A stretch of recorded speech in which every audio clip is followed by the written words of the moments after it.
Russian forces on the move deep inside Georgia, but none of these were heading back home as promised. Around the town of Gori, a heavy Russian presence remains. Moscow had said they'd start withdrawing these troops at noon, but on the ground, little was changing. So after all the diplomacy and agreements, all eyes are now on these Russian forces to see whether they'll live up to their promise to withdraw quickly from Georgia.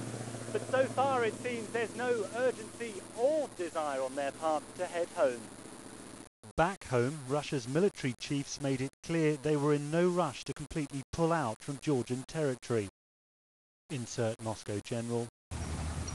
These Russian armoured personnel carriers smashed their way through Georgian police cars in the town of Igioti, just 30 miles from Tbilisi, a clear illustration of contempt and an atmosphere of continuing mistrust.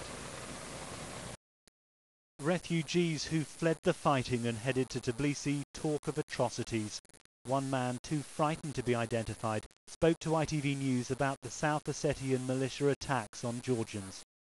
The Ossetians came and chased people, killing them in the streets and in their homes. It was not a military operation, it was just Ossetians coming and killing civilians, anybody they met, especially the young. Georgia's national security advisor told me the story of one elderly woman in one of the villages attacked. She spent like 5 days in the same room where a corpse of her killed husband and the brother of her husband laid down, and we helped her to bury them and evacuated them. And she's been talking about horrible stories about militia entering houses and killing people. This remains a volatile situation, and the failure so far of Russian forces to withdraw can only add to it. Neil Connery, ITV News, Gori.